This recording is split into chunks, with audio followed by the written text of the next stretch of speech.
Solo berapa ngomong.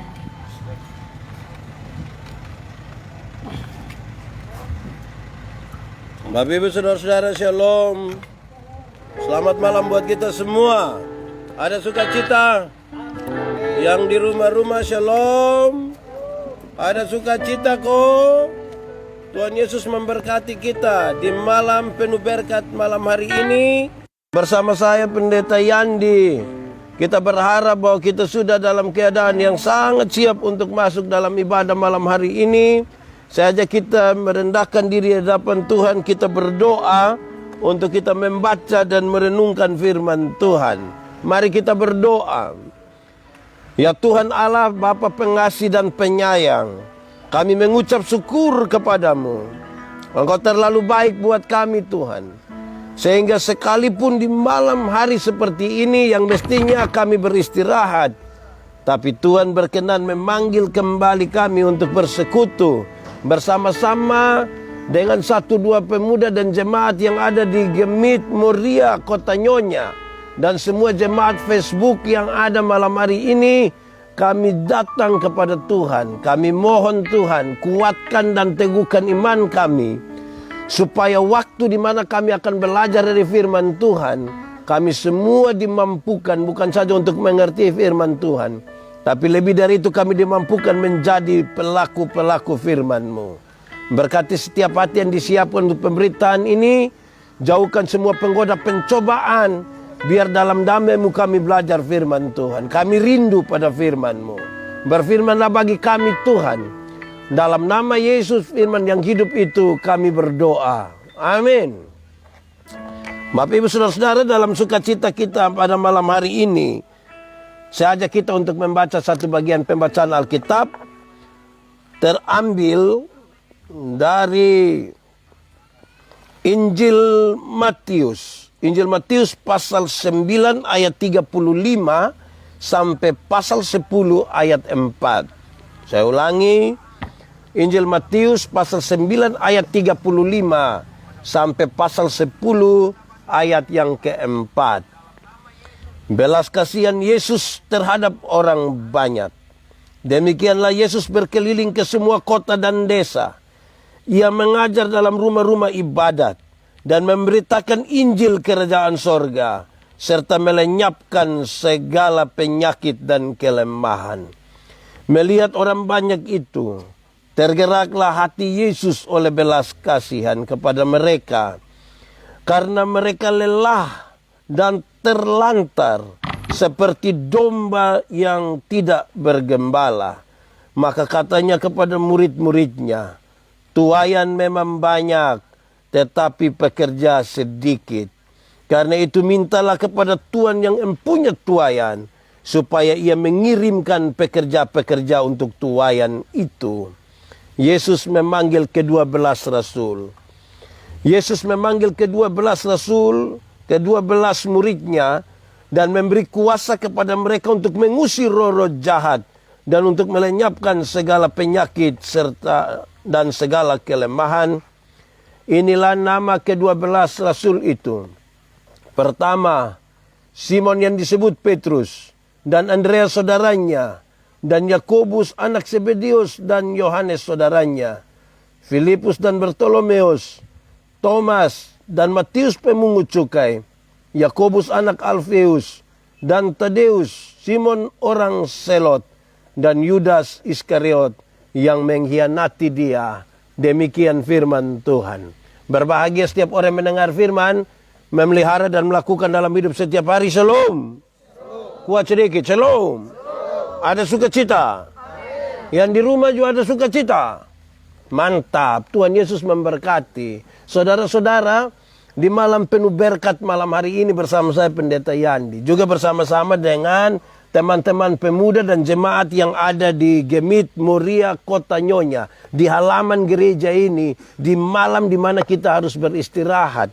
Kita masih ambil waktu dan kita percaya Tuhan memanggil kita untuk ada dalam persekutuan ini. Amin kok. Amin. Kita membaca satu bagian pembacaan Alkitab yang menarik. Belas kasihan Tuhan Yesus terhadap banyak orang Yesus mengajar dari kota ke desa, dari desa ke kota, dari semua tempat seperti apapun Yesus masuk. Yang penting ada orang di sana, Yesus pergi ke sana.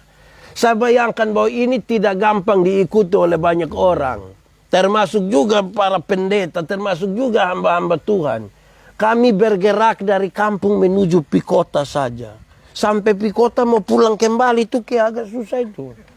Sukota na, beda na, kan di kota.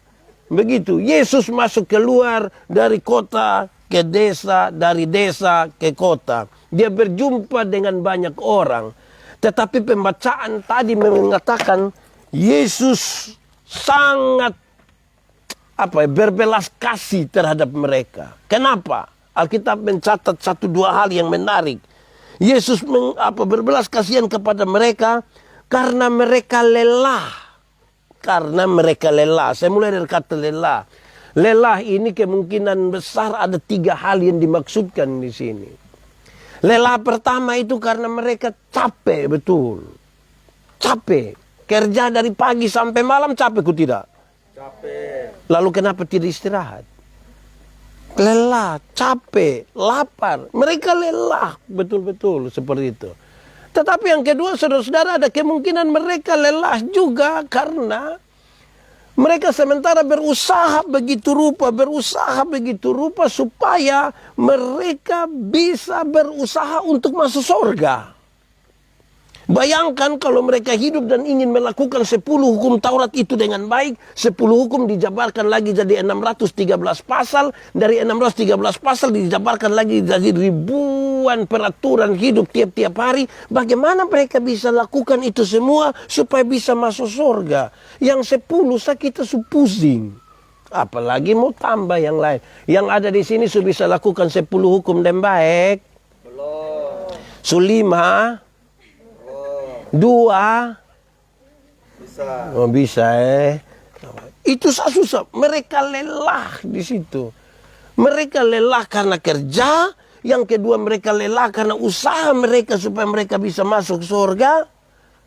Dan yang ketiga mereka lelah karena banyak sekali persoalan yang mereka alami dalam hidup. Terlalu banyak persoalan yang mereka alami dalam hidup. Pembacaan ini menegaskan lagi. Ada hal tambahan di situ. Mereka terlantar. Terlantar. Kenapa terlantar? Gampang saja untuk kita tahu orang terlantar. Mereka tidak ada rumah. Mereka tinggal di sembarang tempat. Yesus sangat berbelas kasih terhadap mereka. Tetapi bagian yang kedua dari terlantar ini menarik, saudara. Karena yang dimaksudkan dengan terlantar itu adalah mereka saling mengabaikan satu dengan yang lain. Kita tinggal bersama-sama, dorang tinggal bersama-sama, tapi tidak memperhatikan satu dengan yang lain. Anak, orang tua, suami, istri, masing-masing tidak saling memperhatikan. Susah. Mereka terlantar.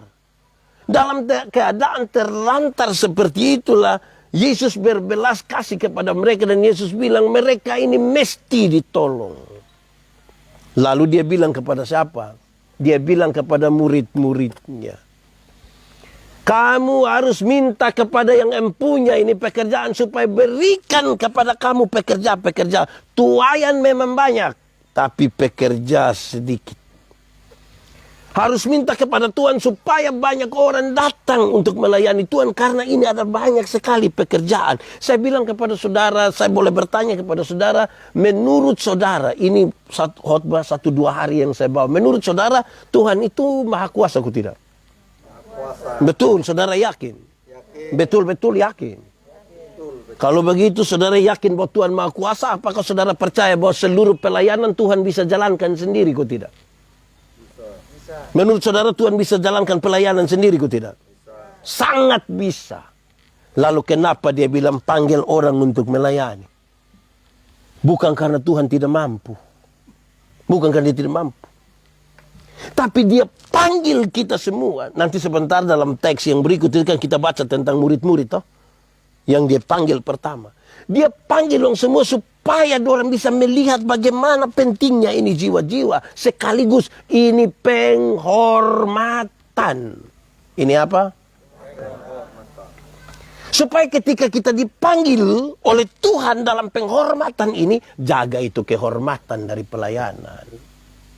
Banyak kali kita tidak jaga. Botong ke geng-geng, botong rasa botong ya inti. Padahal Tuhan yang menjadi inti di situ. Dia panggil. Lalu saudara-saudara lihat, dia ajar mereka. Dia pun pengajaran ini menarik. Tapi saya akan taruh yang soal mengajar ini bagian terakhir. Mari kita lihat dulu dia pembacaan selanjutnya. Dia panggil 12 murid itu. Ini 12 murid ini dari latar belakang yang beda-beda. Tapi yang menarik 4 nama pertama itu adalah nelayan-nelayan. Itu juga adalah saudara-saudara dari Yesus. Tapi saya lihat saudara-saudara bahwa karakter dari pekerjaan mereka cukup mempengaruhi sikap mereka dalam pelayanan. Saya kira kalau di Moria sini kan tahu sejumlah nelayan, tahu kan dek-dek ke laut. Kadang-kadang kita dari sini langsung lompat di laut. Sampai saat di situ. Saudara tahu nelayan itu, saya membayangkan nelayan itu orang yang paling bisa menjaga keseimbangan. Paling bisa menjaga keseimbangan. Kalau dong naik sampan kecil satu, yang satu sudah duduk di muka, yang satu mesti di... Coba kalau satu di muka terus yang satu dia bilang, beta judi muka ya. Itu tidak akan jalan begini, dia jalan begini. Melayani Tuhan tanpa menjaga keseimbangan itu susah. Dia mau ajar ini orang dong. Supaya orang bisa menjaga keseimbangan dalam pelayanan. Keseimbangan untuk banyak sekali hal. Dorang mesti jaga di situ. Mesti. Kadang-kadang kita tidak bisa jaga keseimbangan. Kita hanya ikut apa yang kita mau dan tidak bisa menjaga keseimbangan. Yang kedua, nelayan-nelayan itu saudara lihat. Dorang paling bisa baca situasi. Nelayan paling bisa baca situasi. Kalau kita tanya, Ama, tidak turun kau? Woi, tidak. Kenapa? Ini ikan dong belum naik. Ini bulan purnama. Ini begini, ini begitu. Nelayan itu. Dia paling bisa baca situasi. Peka terhadap keadaan. Mau melayani Tuhan tanpa kepekaan itu susah. Banyak kali kita melayani, kita berkhotbah tapi kita tidak peka. Khotbah 14 jam, ke orang main bilang, dia tetap, dia khotbah. Wih, mesti peka sedikit kalau orang sampai lihat jam kok sudah begini. Kakak, berhenti sudah kok. Peka sedikit. Butuh sedikit kepekaan, amin kok. Amin. Kadang-kadang kita yang kayak apa kok. Saudara pernah lihat orang yang begitu kok? Yang kurang PK ada kok? Di Moria juga ada. Ada. Dia pakai baju biru. Beta Yang ketiga saudara lihat nelayan-nelayan tuh. Nelayan-nelayan itu adalah orang yang paling cepat mengambil keputusan. Paling cepat mengambil keputusan. Katakanlah terjadi sesuatu di laut. Dong paling cepat ambil keputusan. Tinggal 2 orang yang selamat dalam sebuah badai, tiba-tiba tinggal satu baju itu, yang pelampung itu dong tidak lama pakai rapat. Tidak mungkin dong duduk kok rapat bilang, ini kita 2 nih kira-kira kalau hidup dia pakai untung angkar mana, beta hidup karena lu pikir bapak dulu, aduh kawannya pikir mati. Harus segera ambil keputusan untuk sebuah pelayan. Tidak boleh dibiarkan terlalu lama. Nanti banyak orang mati. Mesti ambil keputusan. Kita ini kan yang paling bermasalah tuh keputusan. Dalam satu hari itu manusia ambil keputusan antara 300 sampai 1.500 kali keputusan. Dan itu semua berkonsekuensi ke masa depan. Siapa yang tidak mengambil keputusan itu akan susah sekali dalam hidupnya. Kenapa? Orang tua dulu bilang begini. Di satu waktu yang sama buru rusa 2 ekor sekaligus. Pasti tidak dapat. Harus ambil keputusan. Buru yang jantan atau yang jantan. Dua-dua jantan yang ada di situ. Harus ambil keputusan. Mana yang kita mau buru? Orang yang celaka di jalan itu yang paling banyak kena tabrak itu bukan yang buta. Tapi yang pura-pura buta. Yang buta itu sekali taruh dia buka kacamata dan dia putongkan, dia jalan langsung. Kita yang pusing dan silih dia. Yang pura-pura buta itu yang dia mau jalan soalnya. Jalan, ya, itu ya mati. Itu ya mati. Keputusan. 300 sampai 1.500 keputusan per hari itu punya konsekuensi ke masa depan. Contoh, bangun tidur. Mau langsung turun dari tempat tidur, atau ame tambah kain panas kau tidur. Itu keputusan. Bangun tidur, mau berdoa dulu atau foto. Itu juga keputusan. Itu semua berkonsekuensi ke masa depan. Kenapa hari ini saya disebut pendeta? Karena saya pernah ambil keputusan kira-kira 25 tahun yang lalu untuk sekolah teologi. Makanya hari ini saya di sini. Kita yang ada hari ini adalah buah dari keputusan masa lalu. Siapa yang tidak ambil keputusan, dia susah. Dia terombang-ambing. Alkitab bilang orang yang mendua hati tidak akan pernah tenang dalam hidupnya. Tidak akan. Amin kok. Seorang perempuan dewasa umur 29 tahun belum menikah, ada 2 laki-laki sekaligus suka, dan dia yang harus dia lakukan adalah ambil keputusan. Tidak bisa tiap hari hanya bilang ini kok, ini kok. Oh, itu lama-lama sudah jadi itu. Keputusan. Orang yang tidak segera mengambil keputusan itu akan membanding-banding hidupnya dengan orang-orang lain, toh? Beta di mana-mana suka tanya ibu-ibu, ibu-ibu. Kalau suami banding ibu-ibu dong dengan ibu-ibu lain dong, suka. Pas pulang jubab tua bilang begini, "Mak, yo, kenapa mak tidak sama dengan ibu di sebelah?" Woi, itu belum om habis, lu pindah di sebelah. Woi, memang kita hidup kalau tidak ambil keputusan tuh kita hidup hanya dalam perbandingan, toh. Dong ada di jemaat Moria, tapi tiap hari dong bilang begini, "Ih, mana kodon di Bethlehem?" Dan pindah topi Bethlehem. Keputusan menjadi penting dalam hidup. Kalau tanpa keputusan kita rumit, saudara. Keputusan, sekali lagi keputusan itu penting. Saya suka bilang begini, kalau kita tidak ambil keputusan, kita sulit sekali untuk mensiasati hidup ini dengan baik. Dan nelayan-nelayan memberikan contoh yang baik. Saya ambil keputusan, kalau ada badai, apa yang harus dilakukan? Yang keempat, nelayan-nelayan itu adalah orang yang paling bisa menolong orang. Kalau don jalan, tiba-tiba ada perahu satu bermasalah di sebelah, dong tidak akan terus, dong balik. Ada kemungkinan hari ini orang lain yang susah, tapi besok mungkin orang yang susah. Hidup dalam sebuah kesatuan itu mau senang-senang sama-sama, mau susah sama-sama. Tuhan Yesus panggil ini murid-murid untuk apa? Yang menarik di sini adalah ketika Yesus menyebut mereka murid, bukan siswa. Biasa disebut murid Tuhan Yesus atau siswa Tuhan Yesus? Murid atau siswa? Atau anak didik? Menurut saudara murid dengan siswa ada beda kosone?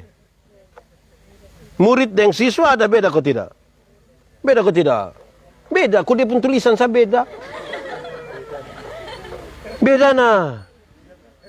Tapi saya ingin sampaikan begini, dalam konteks kita di Indonesia, memang murid dan siswa itu hal yang beda. Siswa berkaitan dengan sebuah sekolah yang formal saja. Habis sekolah dapat ijazah, lanjut atau tidak, itu keputusan daripada kita. Tapi murid sangat berkaitan dengan seseorang yang belajar dari seseorang yang menjadi tokoh bagi dia. Sifat-sifatnya, cara-caranya itu akan menjadi bagian dari orang-orang yang belajar sesuatu daripadanya. Amin kok? Jadi kalau kita mengaku percaya kepada Tuhan, mestinya kita belajar sifat-sifat Tuhan itu untuk ada pada kita. Tuhan memanggil mereka dan sekarang Tuhan mulai mengajar mereka banyak sekali hal karena mereka akan pergi dan menolong sejumlah orang. Nanti bagian terakhir baru saya bicara tentang apa yang harus mereka kerjakan. Tapi belajar itu penting, saudara. Saya mendefinisikan belajar ialah perubahan tingkah laku dari tidak tahu menjadi tahu, dari tidak bisa menjadi bisa. Simon Petrus kalau dipanggil, "Hei Simon, pergi kau pancing ikan." Tanpa suruh dia pergi sendiri. Kok dia memang tiap hari hidup di situ. Tetapi kalau panggil dia, engkau harus menjadi penjala manusia. Dia butuh cinta yang baru terhadap itu pekerjaan. Dia butuh belajar. Adaptasi. Dia butuh untuk tahu sejumlah hal di situ. Saudara, belajar. Belajar itu ada 4 tingkatan sesungguhnya. Belajar ada 4. 1. Belajar untuk tahu. Belajar untuk tahu. Itu tingkatan bagus. Banyak orang sudah belajar untuk tahu. Semua barang don tahu habis. Tapi itu tingkat dasar. Banyak orang yang sudah tahu, belajar dan tahu banyak sekali hal. Tetapi itu tingkat yang paling dasar. Sebentar kita bisa ukur. Kita di bagian mana. Tapi yang kedua, belajar untuk tahu dan melakukan. Nah, ini mulai repot ini. Banyak orang belajar untuk tahu kalau dia ada 100 orang. Ketika dia tahu dan melakukan, biasa dari 100 dia turun pilih 10. Ada banyak orang tahu. Tapi melakukan iya, belum tentu. Banyak orang Kristen tahu semua. Kita omong sedikit dia langsung kutip ayat Alkitab. Tapi melakukan, belum tentu. Berulang-ulang kali beta bilang. Ketika mengajar ilmu homiletika don tanya, Pak Pendeta, khotbah yang baik itu yang karmana? Beta lupa maksud. Khotbah yang baik itu tulis, kok tidak tulis berapi-api atau berair-air? Beta tidak. Khotbah yang baik itu bukan soal tulis atau tidak tulis, bukan soal berapi-api atau berair-air. Khotbah yang baik itu ialah omong karmana. Apa? Omong karmana, bikin begitu. Jangan omong lain. Belajar untuk tahu dan melakukan. Ini tingkat kedua. Tahu, melakukan. Supaya apa yang kita omong, itu juga yang kita kerjakan. Ada orang yang parah. Bukan saat dia omong apa, lakukan lain. Ada orang yang bahkan pikir lain, omong lain, bikin lain. Hasilnya kelainan. Jadi kalau saudara ketemu orang kelainan itu kan tidak sambung antara yang di sini dan perilaku. Itu tingkat kedua. Tingkat pertama tadi apa? Belajar untuk tahu. Belajar untuk tahu ini kan sekedar jadi pintar toh. Nah, untuk pintar itu selalu ada batas. Di dunia ini kalau orang sebut pintar pasti ada batas.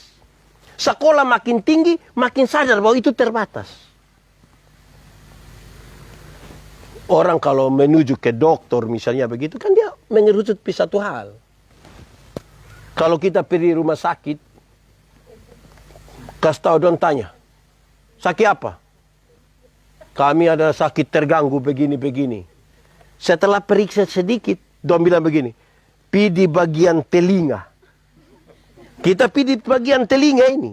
Don periksa sedikit, don bilang, pi bagian telinga bagian kiri. Itu di sebelah sana. Dia hanya khusus cari tahu telinga bagian kiri. Kita pi sampai di bagian kiri, dia kasih tahu lagi. Periksa sedikit, dia bilang, pi di bagian telinga bagian kiri pun bagian genderang telinga. Dia hanya khusus belajar satu hal. Jadi orang yang tahu banyak, orang yang belajar untuk tahu, dia akan saja, dia terbatas. Pintar selalu terbatas. Biasanya yang bodoh itu yang tidak terbatas. Kalau pintar tuh ada di pembatas, oh sini.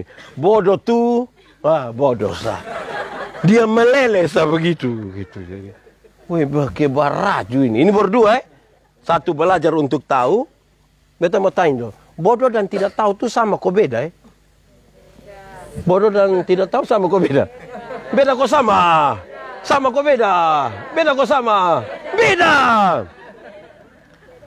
Tidak tahu ialah kok memang tidak dikasih tahu nah. Jadi dari situ kalau dia salah jamar, kok memang tidak kasih tahu. Tapi bodoh ialah kasih tahu dia begini terus nih. Sedua tingkatan pertama belajar untuk, tingkatan kedua belajar untuk tahu, dan yang ketiga yang lebih tinggi belajar untuk tahu, untuk bisa melakukan dan sekaligus bisa hidup bersama dengan orang lain. Itu hebat. Su tahu lah, bisa lakukan lah, bisa gabung dengan orang lain. Karena ada banyak orang bikin diri eksklusif. Kita ini kadang-kadang hidup dalam pengelompokan. Jam bergaul dengan dia, jam bergaul dengan dia. Kenapa? Dia hanya sekolah minggu. Ya habis kita yang lain apa? Kita suka bikin pengelompokan. Kita sulit sekali hidup bersama-sama dengan orang lain itu.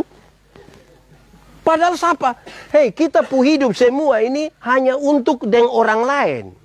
Karena kita makhluk sosial. Saya mau tanya saudara. Kita pu hidup ini, Tuhan sudah siapkan di alam semesta untuk kepentingan manusia toh. Dia siap semua, baru manusia diciptakan. Supaya manusia tinggal menikmati semua yang diciptakan. Artinya, kalau manusia tanpa alam semesta, dia biasa-biasa sah. Alam semesta tanpa manusia, dia biasa-biasa sah. Tapi kalau manusia ada baru alam semesta tidak ada, mati kau hidup. Mati. Pacuan kuda berlari manusia bisa pinonton. Betul kok tidak? Tapi kapan manusia lari kuda datang nonton? Kan tidak ada. Tidak ada. Mana kalau pacuan kuda manusia bisa pinonton kalau tidak? Kapan kalau manusia lari juga kuda bilang, "Weh, manusia dong ada berlari di sini." Wah, kan tidak ada. Iya. Ikan paus terdampar di mana? Namo saya. Manusia bisa pinonton. Tapi kapan manusia mati? Terus ikan paus bilang, "Woi kawan dong. Paman Nobe ada masalah." Merbotompi tidak apa-apa. Jadi manusia ini Tuhan atur supaya dia tidak bisa sendiri. Hei, manusia mesti hidup dengan manusia. Jangan bikin diri inti, jangan bikin diri eksklusif. Kita pu hidup ini Tuhan atur untuk jadi berkat bagi orang lain. Bukan berpusat pada diri sendiri. Semua yang berpusat pada diri sendiri, itu Tuhan Allah tidak suka. Contoh, makan puji. Itu untuk diri sendiri atau untuk orang lain? Untuk diri sendiri. Tuhan Allah suka kok tidak? Tidak. Sombong. Itu untuk siapa? Untuk diri atau untuk orang lain? Tuhan Allah suka? Di sini ada yang sombong. Itu karena berpusat pada diri Tuhan tidak suka. Saudara tahu, bahkan untuk hal-hal prinsip dalam hidup, Tuhan atur itu untuk orang lain. Contoh, kita makan. Pernah makan kok tidak? Pernah makan kok tidak? Kita makan untuk kita pun diri atau untuk orang lain? Untuk siapa? Untuk siapa? Kita makan untuk siapa? Untuk orang lain. Saudara tidak percaya? Saya uji. Kami bapak-bapak yang sudah menikah, apalagi usia anak-anak masih kicik-kicik. Baru ibu sakit. Mulut pahit. Tidak mau makan. Kita bilang, "Mama makan." Mama makan. Di mulut pahit. Mama makan. Mama tua tidak mau. Kalau kami suka habisan kata-kata, kami akan bilang begini, "Mama, makan teh anak-anak masih kecil." Itu mam tua bangun tambah. Dia makan untuk kepentingan siapa? Orang lain. Mau itu anak dong ada mama baru. Dia makan kepentingan orang lain, saudara. Jadi siapa yang bilang? Kadang-kadang kita ini bermasalah. Saudara tahu, kita pakai pakaian ini untuk siapa sebenarnya? Kita ini pakai pakaian ini sebenarnya untuk siapa ini sebenarnya? Menurut saudara kita pakai pakaian untuk siapa? Untuk siapa coba? Untuk orang lain. Sebab kalau kita sendiri kan tidak pakai juga tidak apa-apa toh. Saya mau jalan-jalan, saya tidak apa-apa. Hanya karena ada orang lain makanya kita pakai. Supaya orang ketemu kita dia bilang, "Hihi." Kan tidak begitu. Jadi kita akan pakai pakaian untuk orang lain. Saudara-saudara, kita nih apa sih yang kita buat? Soalnya ada dimensi orang lain. Karena itu Tuhan panggil kita belajar untuk tahu, untuk bisa melakukan, sekaligus untuk bisa hidup di orang lain. Bukan makin eksklusif. Saudara-saudara, kalau kita kurang bergaul di orang lain, itu yang biasa kita susah. Saya bayangkan saudara-saudara, ini hal susah karena apa? Kalau kita ada masalah di rumah, kita mati begitu. Kita pukawan yang pejabat-pejabat dong itu. Mau datang berapa lama? Paling-paling setengah jam. Paling lama tuh 1 jam tuh saya bilang, aduh Pak Pendeta, aduh ini kita ada, aduh. Paling 1 jam. Yang duduk sampai pagi, yang pigali lubang, itu orang-orang yang kita tadinya anggap dong tidak. Dong yang duduk jaga kita. Bukan dong duduk biasa, sambil menyanyi. Melayani, lebih sungguh. Kopi belum keluar dong. Melayani.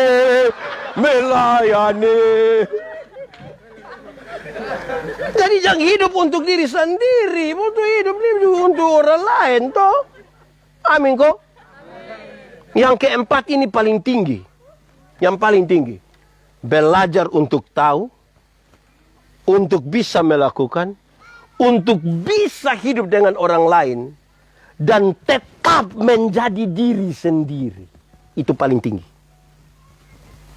Yesus ajarin murid-murid dong untuk belajar kau tahu. Bisa lakukan.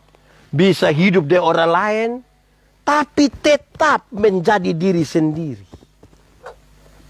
Banyak kali kita sulit mempertahankan kita punya identitas diri sendiri. Banyak kali kita kehilangan identitas diri. Orang kalau kehilangan identitas diri, bagaimana dia bisa tahu karunia-karunia yang Tuhan kasih dia untuk kemudian menjadi berkat bagi orang lain? Kan susah. Makin sadar kita pun diri, kita tahu, oh ini yang Tuhan kasih di saya. Saya tidak perlu harus sama dengan dia. Karena masing-masing orang Tuhan berikan beda-beda.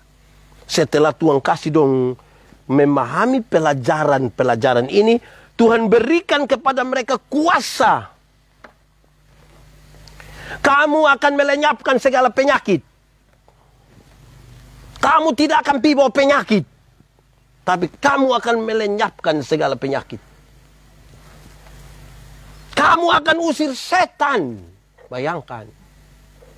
Saya khotbah, saya suka tanya, kita takut setan atau setan takut kita? Boleh jawab, kita takut setan atau setan takut kita? Atau kita dan setan bakas takut? Kadang-kadang kita kas takut setan, kadang-kadang setan kas takut kita. Yang benar mana? Yang benar mana? Kita kas takut setan. Awas dia dengar.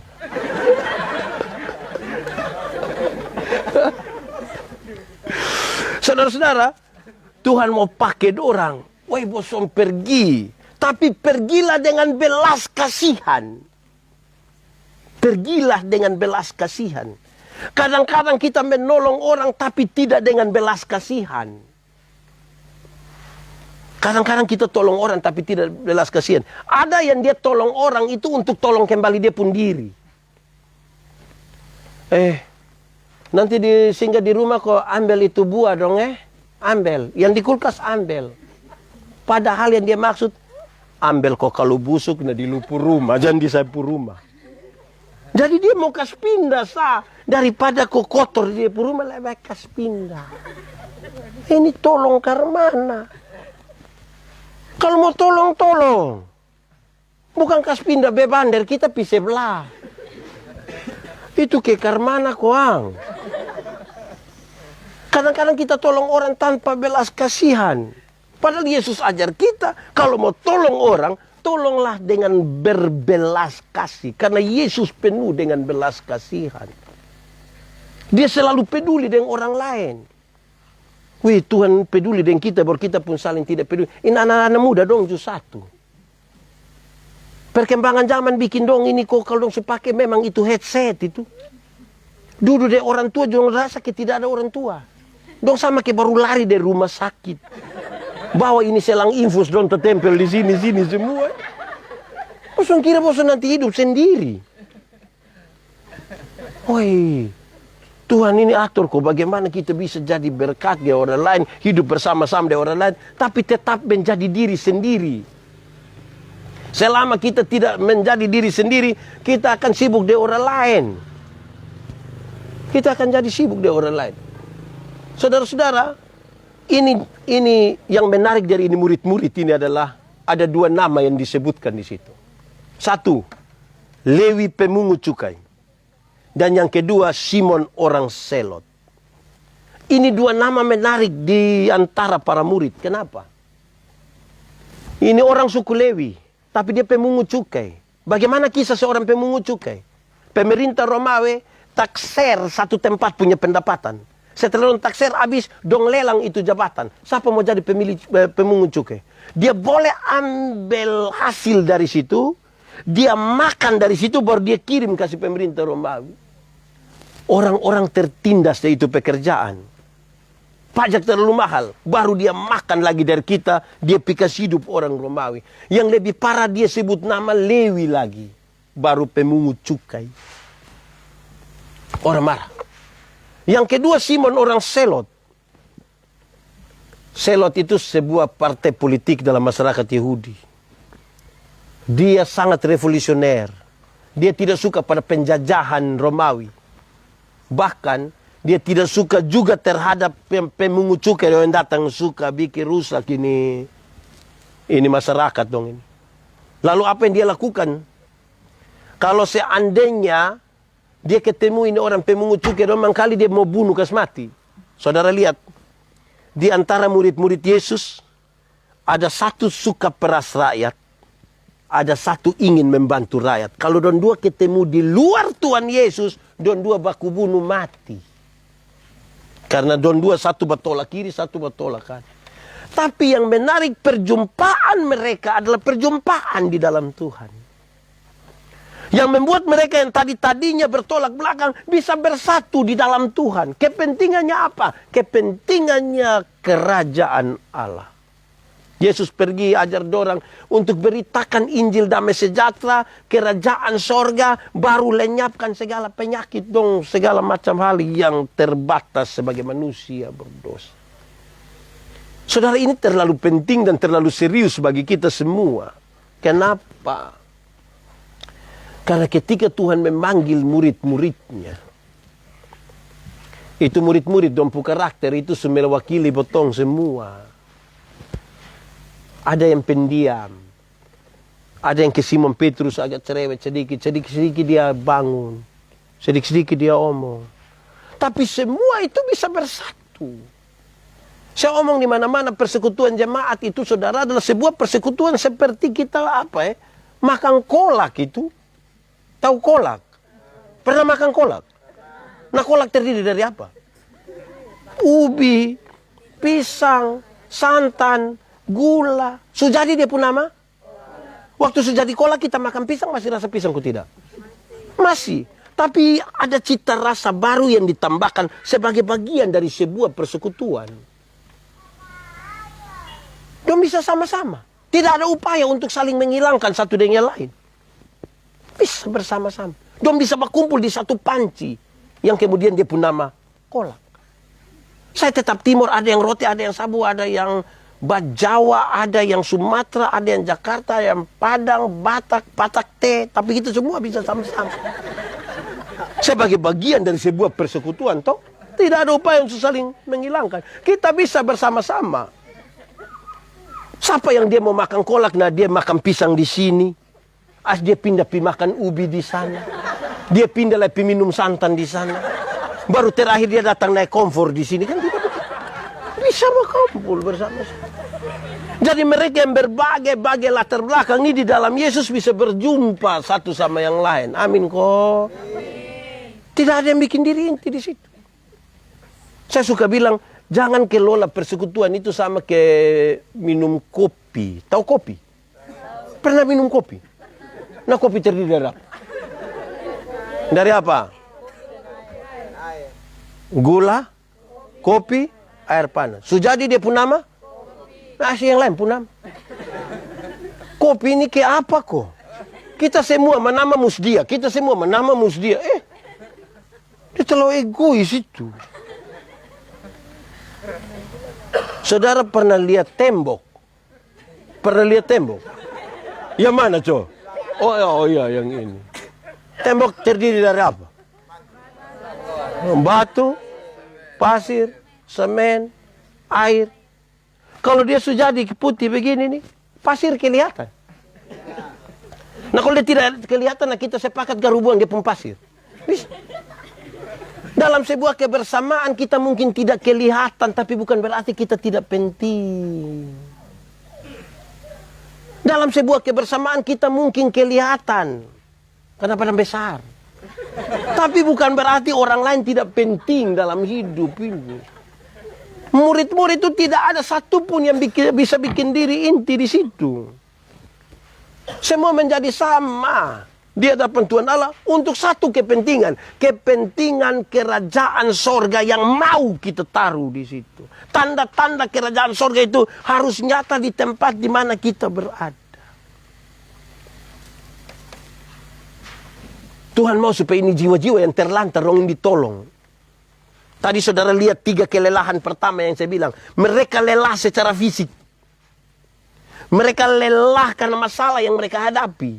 Yang ketiga, mereka lelah karena berusaha semampu mereka untuk melakukan hukum Taurat supaya bisa masuk surga. Mana bisa jadi? Yesus mempikas tahu sendong tentang Injil damai sejahtera. Bahwa kamu kalau nanti kemudian diselamatkan bukan karena kamu, tetapi karena kasih karunia dari Tuhan bagi kita. Amin kok. Nah waktu kasih karunia Tuhan kita sudah terima itulah kita mau beribadah, kita mau berbagi. Saudara-saudara, orang yang menikmati kasih karunia Tuhan, dia tidak akan pernah bertingkah dengan Tuhan. Tuhan ketika memanggil dia untuk melayani, dia akan dengar suara Tuhan. Kadang-kadang kita pun telinga ini sulit untuk dengar suara Tuhan. Saya berkhotbah di pedalaman timur, saya kasih tahu bahwa kita ini kenal 2 bunyi gong. Ada gong pertama dia pembunyi bilang begini. Orang timur TTS sebut sene. Bunyi gong yang pertama bilang begini. Teng, teng, teng. Teng, teng, teng. Itu bunyi apa? Lonceng gereja. Waktu dengar bunyi lonceng gereja, banyak suami bisa bilang di depan istri bilang, Mama, hom now kit. Lupikas kita. Tapi ada bunyi gong kedua, ini dia pun tempo lebih cepat.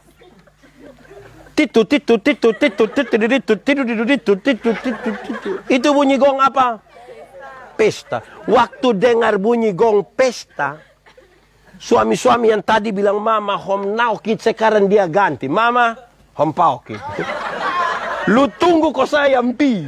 Itu besok baru dia pulang. Skuku. Baabu, Revo, di kota Nyonya juga ada. Nafam apa coba? Wih, saudara bayangkan deh betapa indahnya kalau kita dekat dengan Tuhan tuh toh. Tidak akan ada orang bertingkah dengan Tuhan. Kadang-kadang saya merasa bahwa kami pendeta, penatua diaken ini, kalau 1 minggu ada pelayanan, Minggu, Senin, Rabu, Jumat. Senin, menobe pimpin. Jumat, menobe. Rabu, menobe. Dia bilang, sana ada orang lain lagi. Beta sah. Di ini gereja beta sah semua. Hai. Kekar mana? Di sini juga ada. Dia majelis ko jemaat. Nanti kan kita terbiasa dengan tidak memberi diri. Akhirnya ketika ada orang mau, kita akan makan puji. Padahal ini orang ini mau memberi diri. Kenapa? Karena kita pun mental, ini mental tunjuk orang. Kita pun mental, ini bukan mental memberi diri. Mental tunjuk orang. Tidak percaya? Kakak, sebentar kakak doa tutup Iya nanti Bapak sah. Kita iya tapi kita serahkan. Jadi kita pun mental baku tunjuk ini, aduh berat. Wih, Tuhan Yesus terlalu luar biasa. Pekerjaan yang luar biasa itu dia panggil untuk pakai kita ini. Kalau kita tidak setia kepada dia, bagaimana kita bisa jalankan apa yang dia mau? Saudara-saudara, saya suka bilang di mana-mana, bahkan soal khotbah sekalipun. Kegagalan kita berkhotbah adalah Kita terlalu banyak mempersiapkan kata-kata, ilustrasi, sampai kita lupa mempersiapkan diri kita sebagai saluran. Selang. Ada air besar dari puncak gunung yang Tuhan mau kasih ke jemaat. Kitalah saluran. Selang itu. Ini selang tidak boleh bocor-bocor. Nanti air tidak sampai. Ini selang tidak boleh tersumbat. Kalau tidak, air tidak sampai di jemaat. Karena itu pastikan jangan sekedar siap kata-kata. Tapi siap kita pun diri. Sehingga pertama-tama Tuhan panggil dong, harus ajar kasih dong begini dulu, baru dong pi. Karena apa? Beberapa saat kemudian Tuhan akan membiarkan dong sendiri untuk melayani. Mereka harus tahu bahwa ini bukan sebuah pekerjaan yang gampang. Kamu akan diutus seperti apa? Domba di tengah-tengah serigala. Wih, itu ngeri. Serigala lapar dan haus akan domba. Baru domba pitaro di situ tuh. Tak salah barato. Nah, kita kadang-kadang kita pemalas jadi domba, kita cuma jadi serigala. Untuk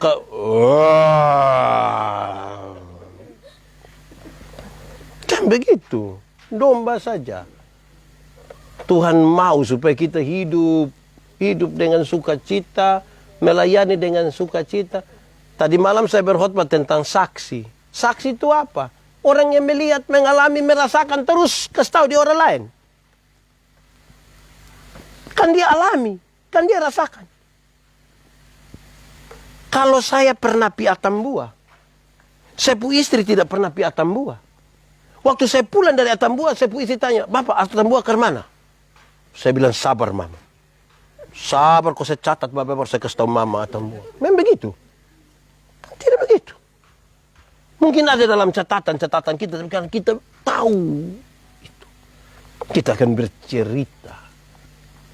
Hampir-hampir yang paling bermasalah bagi kita adalah kita kadang-kadang tidak percaya apa yang kita beritakan.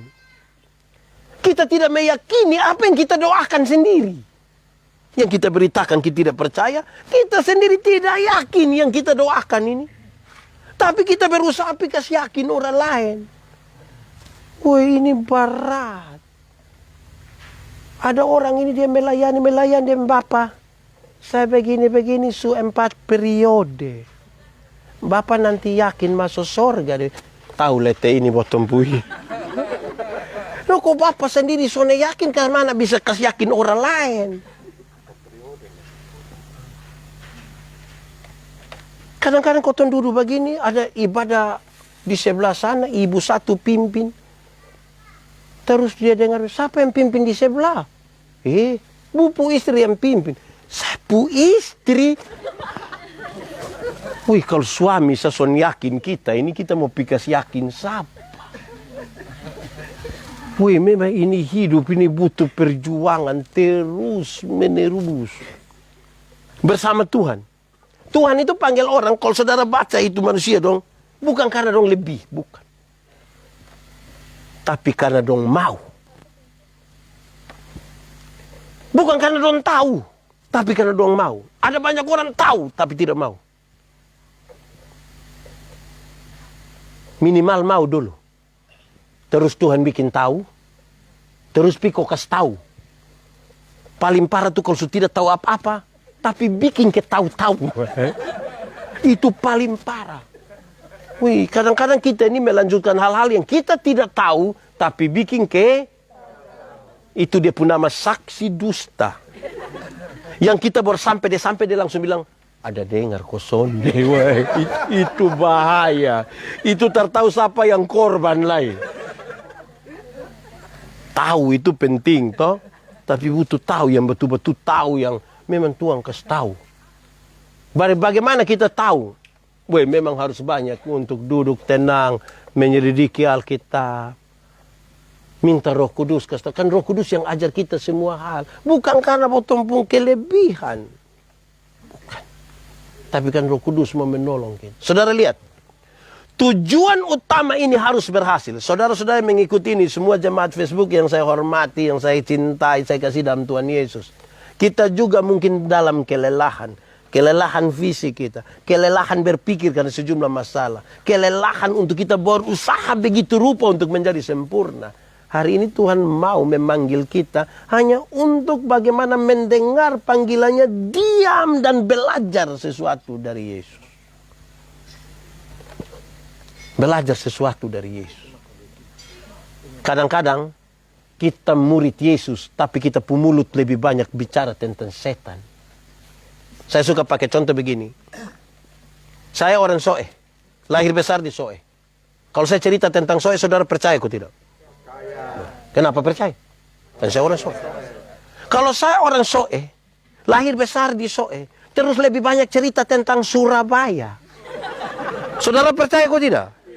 Kenapa tidak mau percaya? Apa yang saya maksudkan? Kadang-kadang kita mengaku murid Tuhan. Kita mengaku pelayan Tuhan, dekat dengan Tuhan. Tapi kita pun pengakuan itu tentang setan semua. Sakit sedikit kita bilang, Bapak, ini dia. Itu guys.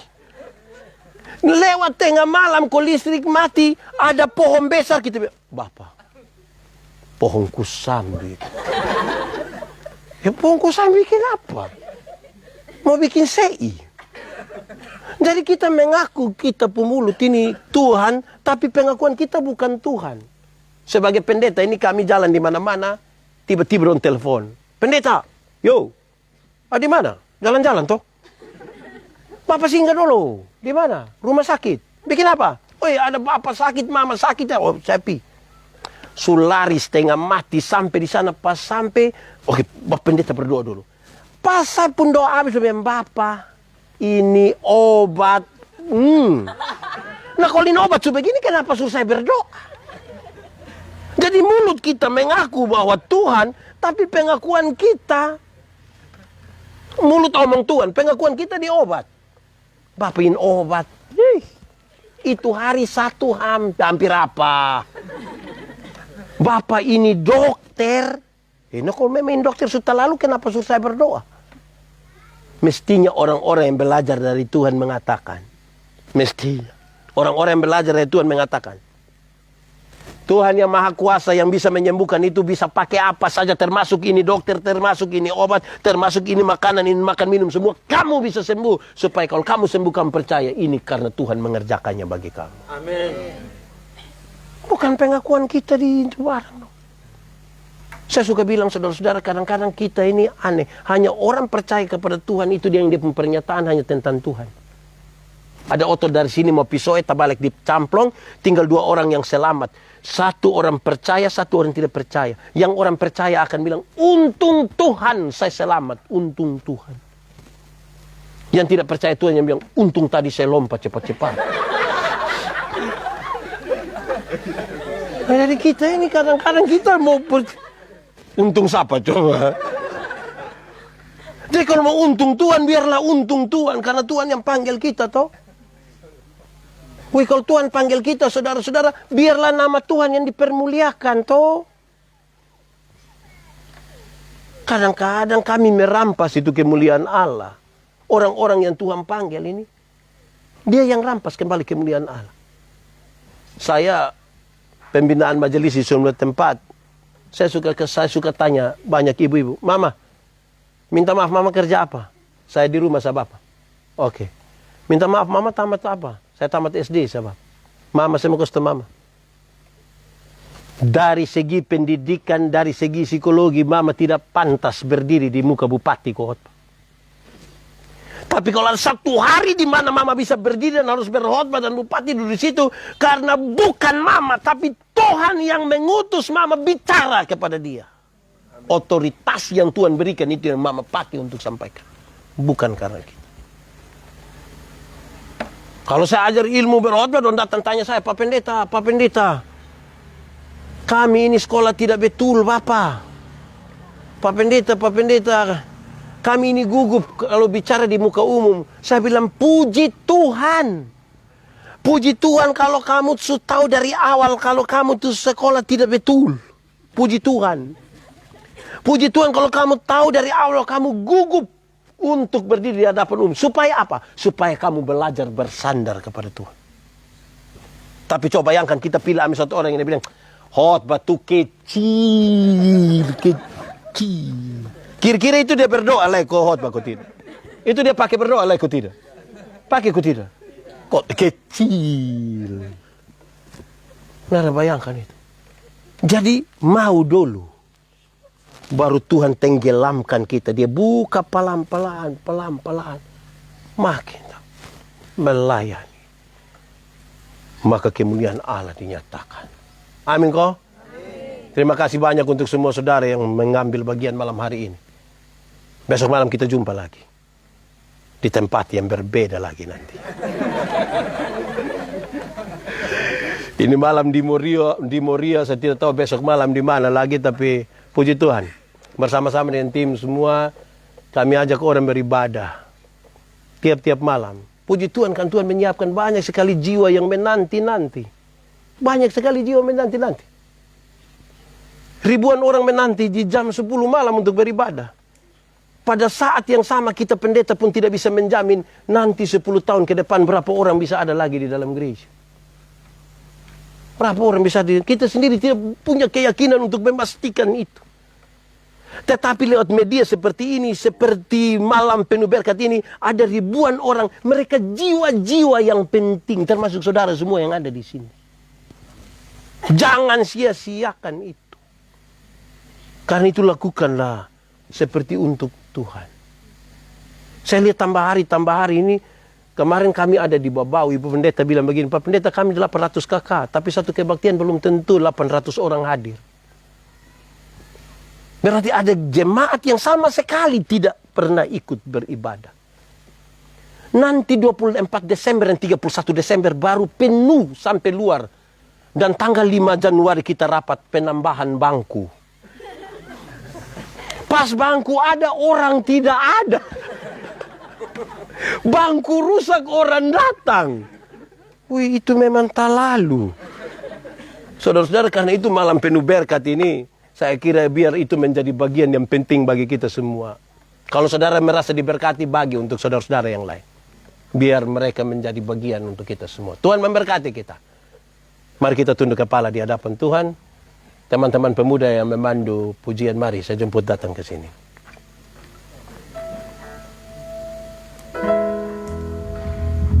Kita angkat hati kita mungkin ada dalam berbagai kelelahan fisik, pikiran, dan berbagai-bagai hal, masalah dalam hidup kita. Tapi kita percaya Tuhan menyertai kita. Terima kasih banyak. Engkau Bapa yang baik buat kami. Kami angkat hati kami kepadamu Tuhan. Kami mohon Tuhan memberkati kami.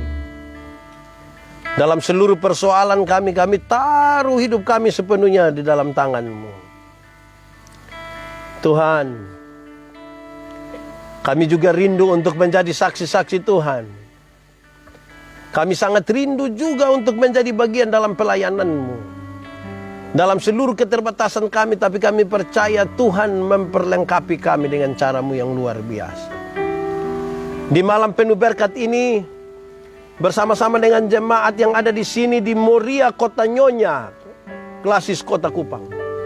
Juga semua jemaat Facebook yang ada di seluruh Indonesia dari Sabang sampai Merauke. Juga yang ada di sejumlah negara di dunia yang malam hari ini ada. Singapura, Malaysia, Kenya, Australia, Belanda, Inggris, di perbatasan Papua Nugini, Timor Leste, dan semua orang yang memberi diri mereka untuk ada di sini. Diberkatilah mereka di dalam nama Tuhan. Kalau mereka sakit, Tuhan sembuhkan mereka. Kalau mereka berbeban berat, Tuhan berikan kelegaan atas mereka. Kalau mereka ragu-ragu, berikanlah iman. Kalau mereka putus asa, berikanlah kepada mereka kepastian. Obatilah setiap hati yang hancur oleh karena berbagai hal. Karena untuk itulah Tuhan datang bagi kami, menyelamatkan kami, menghibur dan menolong kami. Dan biar sepanjang kami ada di dunia, kami menikmati semuanya. Terpujilah nama Tuhan. Biarlah kami menikmati malam penuh berkat ini dalam sukacitamu, dan tiap-tiap hari Tuhan menolong kami. Terpuji nama Tuhan. Di dalam nama Yesus kami berdoa. Amin. Satu lagu dulu, saya berharap teman-teman, saudara-saudara tetap akan mengikutinya sampai doa berkat malam hari ini. Kita bersyukur ada teman-teman pemuda yang luar biasa dari jemaat Gemit Muria, Kota Nyonya. Tuhan memberkati kita. Silakan.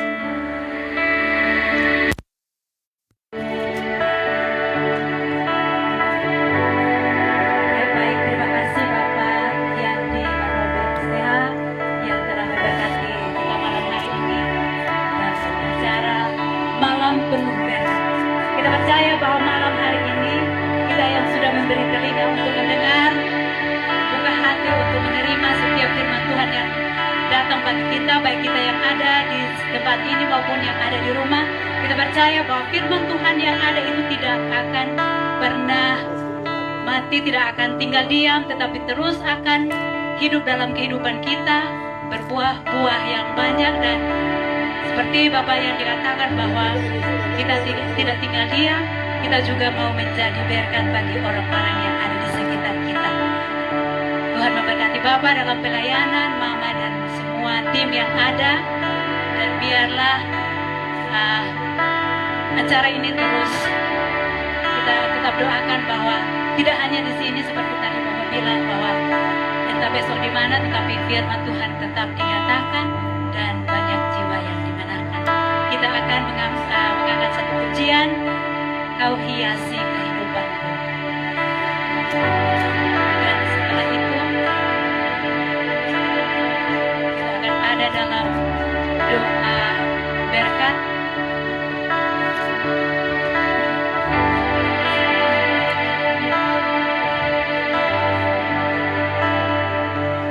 Kita angkat pujian ini. Kau hiasi kehidupanku dengan kemurahan-Mu. Kau rancangkan masa depanku penuh dengan harapan. Aku ada saat ini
Shalom.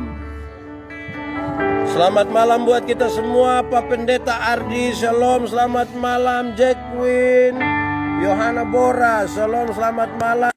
Ini terlalu banyak orang mengikuti malam hari ini. Saya tidak bisa menyapa semuanya, tapi puji Tuhan kita bisa bersama-sama. Dari halaman Gereja Moria Kota Nyonya, saya menyampaikan selamat malam. Terima kasih, puji nama Tuhan, karena kita bisa bersama-sama. Hormat dari Tumohon, Manado, terima kasih. Tuhan Yesus memberkati. Saya ingatkan kita semua tiap malam jam 10 malam di Malam Penuh Berkat bersama saya Pendeta Yandi. Kenapa jam 10 malam? Karena itu baru saya habis pelayanan. Nah, makanya harus jam 10 malam dulu. Tapi puji Tuhan, kan Tuhan menyiapkan banyak sekali jiwa. Terima kasih banyak. Saya mengajak kita semua terus menjadi berkat, berbagi berkat, kan Tuhan sudah memberkati kita. Saya menyapa kita semua dengan sukacita di seluruh Indonesia dan sejumlah negara yang ada di dunia yang telah mengikuti. Terima kasih banyak. Saya berdoa Tuhan memberkati saudara semua. Ambil waktu sedikit untuk tetap bersama-sama dengan Tuhan. Mari arahkan hati pada Tuhan. Terimalah berkat-Nya. Kasih karunia dan damai sejahtera dari Allah Bapa di sorga, di dalam Tuhan Yesus dan oleh persekutuan Roh Allah yang kudus, tinggal tetap menyertai saudara-saudara sekarang sampai selama-lamanya. Yang percaya sama-sama kita katakan amin. Tuhan memberkati kita. Shalom untuk orang tua semua. Terima kasih, Tuhan memberkati. Shalom untuk anak-anak muda yang luar biasa. Kita semua yang mengambil bagian, terima kasih banyak. Revan dari Makassar, terima kasih banyak. Adriana, terima kasih. Grace, shalom. Nur Cahya, shalom. Dari Batam, apa kabar? Fanto, terima kasih banyak. Sudah tiap malam mengambil bagian di Malam Penuh Berkat ini. Terima kasih, Tuhan Yesus memberkati saudara. Buat semua yang sudah bergabung, saya percaya Tuhan memberkati. Teti, Nelci, Mbau, shalom. Selamat malam. Benjamin Iwan dari Denpasar, shalom. Tuhan Yesus memberkati. Mimang Seprianus, apa kabar? Yo. Ulin Kana, shalom. Pak Pendeta Boy, shalom. Hormat diberi. Oeteta segera meluncur. Tanggal 1 kita ada di Sulamu. Semoga itu jadi bagian buat kita semua. Glendi, apa kabar malam ini?